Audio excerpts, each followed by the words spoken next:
Welcome to this series of Eden Talk, where we are reviewing the book Adventist Home. A number of presentations have been put together. Hope you find them beneficial. Stay tuned in and enjoy this presentation. Greetings, viewers. I'm going to talk about guarding the avenues of the soul. Guarding the avenues of the soul. Why guard the avenues of the soul? And what are the avenues of the soul? God gave us a number of senses, but for the purposes of this presentation, I'm going to restrict myself to only two. That is the sense of hearing and the sense of sight. Why did God give us the sense of sight? He gave us the sense of sight so that we could behold His wonderful work around Him and praise Him and come to Him.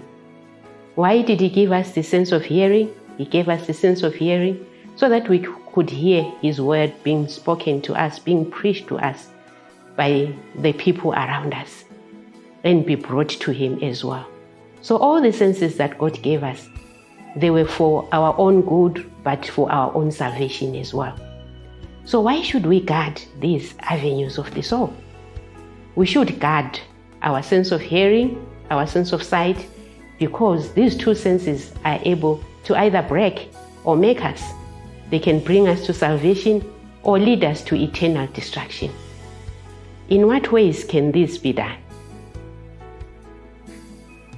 When you spend a lot of time seeing, hearing, reading, listening to certain things, they indeed impact on your personality. They indeed impact on the way you think, and they will indeed impact on the way you behave ultimately. 2 Corinthians chapter 3 verse 18 talks about by beholding we become changed. If we behold Christ, always, certainly we will also become like Christ ultimately. If we behold the enemy, we will certainly become like the enemy also ultimately. So it's important then, therefore, that we guard these avenues to the soul so that ultimately we become like Christ, because that is our intention. And how is the resistance weakened?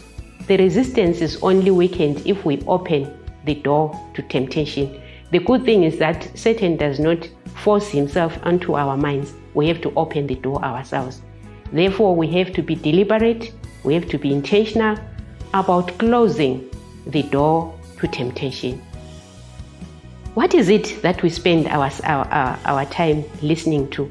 What is it that we spend our time looking at? Especially the youth and the children are in much danger. Yes, adults are in danger, but the children and the youth are even worse.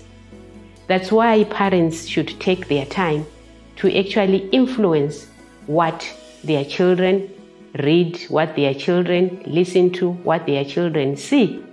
The world has a lot to offer. The internet has a lot to offer. We've got social media these days. It offers the youth and the children a lot. Some children have learned violence on what they've been watching, and the results have been devastating. Some adults have also been hooked to pornography because of the things that they've been seeing on the internet. The internet has everything that you want, the bad and the good. So it's important that we guard what we spend our time listening to or looking at. The psalmist in Psalm 101, him walking around his house with a perfect heart, and that he will not set any evil thing before his eyes. That's a principle that we should all live by, that we will not set any evil things before our eyes. And the reading, what are your children reading? Parents, let's sow the seed of Bible truth in the minds of the children. There are dangers in myths and fairy tales because those do not tell the real thing. It's a mythical world that they are explaining, but the Bible truth will tell them the truth and bring them to salvation. It is really important that the children, the youth, and the adults guard the avenues to the soul. Let the principle of the psalmist be our principle, that will never set any wicked thing before our eyes, and will never set our ears to any wicked thing either. Thank you.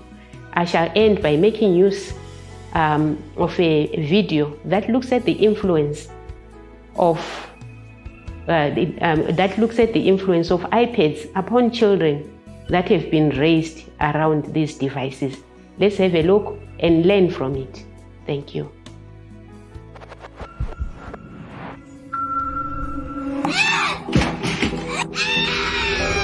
Have you ever seen a child this? Hey, no, give me the iPad. After a phone or tablet was taken away from them? What? What's gonna happen? What's gonna happen? Because we just investigated this trend. Mommy, what? Mommy. Oh, not right now.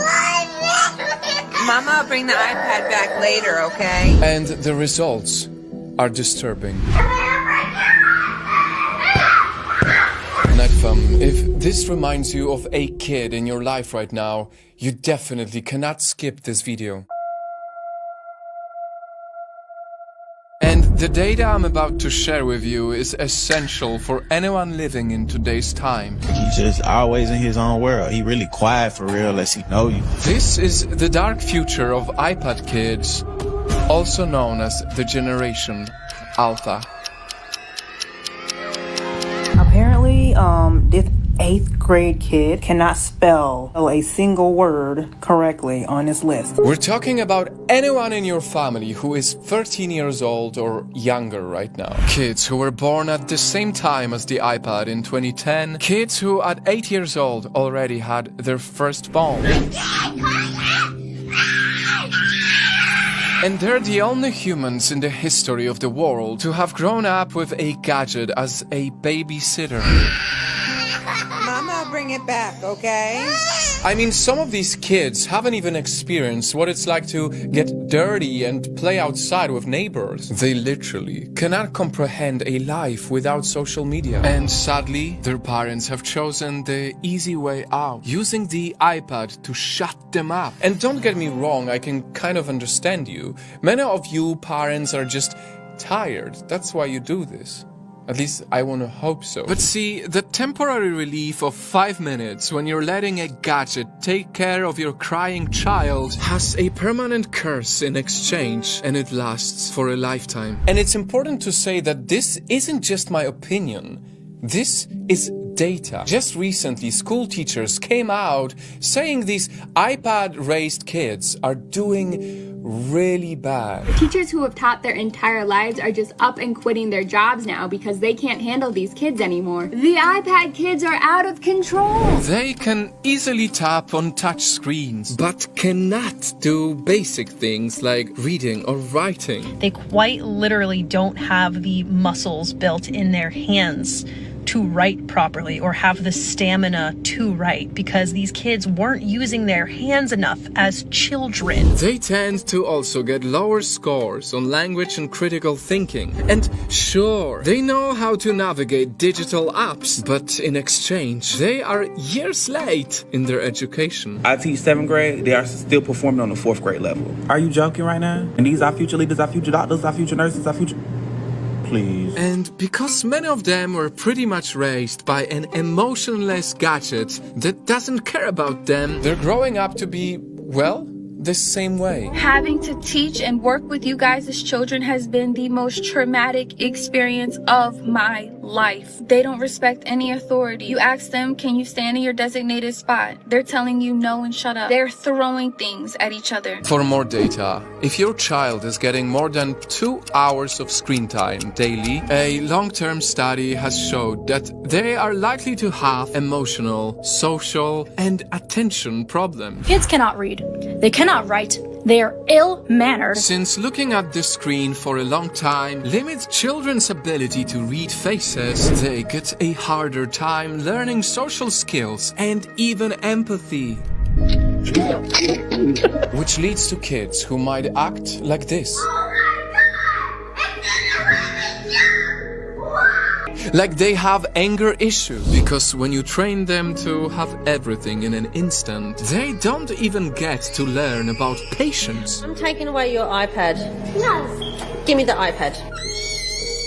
They don't even get a chance to be challenged or learn how to cope with difficult feelings. Okay. Alright. They detach and disconnect. Well, then you can read and And it is so heartbreaking that all of this wrong exposure is happening at such a crucial age. Because, for even more data, at the early age of 5, up to 90% of a child's brain has already developed. Meaning, whatever their brain learns within this period will lay the foundation of how they will be as an adult. Look, there's your books down there. You wanna read a book with Dad? You want an iPad? And guys, the reason why this is so urgent is because when it's too late to catch up on all these things because your child or your sibling or whoever was too busy only watching the screen, scientifically, it might be too late to revive them later on in their life. But I take a closer look and she's playing a YouTube short and the mom looks pissed, like she is totally out of it. Only time will tell how bad it could get. But given the alarming data in 2017 that nearly 80% of children have access to a tablet and that 1 out of 4 preschool-age kids has a digital device, we might be raising an entire generation of future adults who will not know how to innovate because they rarely played with toys that sparked their imagination. They probably have no imagination because their brain hasn't actually been forced to come up with any original thought. Who are more short-sighted than ever, ironically more connected but also more lonely and likely untrusting because they have been so exposed to the nasty side of reality through their screens. I mean, do you notice how our Gen Z teens today seem to suffer way more from anxiety, depression, ADHD, dysmorphia, and all the other mental health issues? that so many parents who grew up without iPads, without iPhones, without smart devices, act as if they have no clue what to pull out if they take the iPad away. That's why it's just so ironic because Steve Jobs himself, who created the iPad, once said that he would never allow his own kids to use them. The Apple founder actually would not let his own kids play with computers. Because he himself knew he created an addictive machine that is specifically manufactured for your kids to get hooked. Yes, your kids are being targeted with overstimulation, with YouTube channels like Cocomelon, using the brightest colors, flashing lights, and memorable music, all acting like stimulants in children's minds. They won't be able to resist this. They are almost hypnotized by it. And soon, like junkies who need to get their next fix, everything else to them in the real world will pale in comparison. But won't even watch the hockey game because they're too busy playing a game of hockey on the iPad instead of watching the hockey in real life. Because now that they are raised by the algorithms, they are bored by reality. Until the online world they always watch starts to blend with their real life, and they find it difficult to see the difference between both. I mean, let's be honest, I'm sure you've noticed how some kids these days already speak and act like they are in videos. And perhaps the most disturbing thing is not just what they watch, but who is watching them. If you don't guard your child enough, they can encounter evil channels on YouTube or TikTok that fool kids with twisted versions of cartoons. On the left of the screen, there's the real episode of Peppa Pig, and on the right, that fake that you're talking about, fear, torturous appearance. If you post your kid's face on social media, it can be free for any creep to view and download. And if you don't monitor what music or shows they consume, they will start idolizing questionable people, normalizing horrible things way too soon. You guys' daughters are twerking at 5. 5! Where's the parenting? But, Nightfam, Hearing all of these concerning things, is the problem really with the iPad or is the problem with the parenting? This will be her first iPad, but she had 3 tablets. Currently on the 3rd one right now because the other 2 broke. But yeah, moms, what do you all think? I might get it for her either way. Because while these future problems are very real, it's also true that these gadgets do help the kids be smarter too. After all, the iPad is only just a tool. It's all about making sure you use the tool and not let the tool use you. Finally, how can you save your kid from this dark future? It's simple. Embrace being a parent and let your kid be a kid. When they throw a tantrum, talk to them through it. Don't just give them the tablet to get peace. That's why the iPod's up there on top of that cupboard, so little boys don't get it. Let them go outside and touch grass. Let them have the same rich childhood you had. Because boredom is really where their creativity can shine. And if you absolutely have to give your kid that iPad, make sure they are at least 3 years old. And please keep it to a minimum until they learn to never look for it anymore. What do you want? I want the iPad.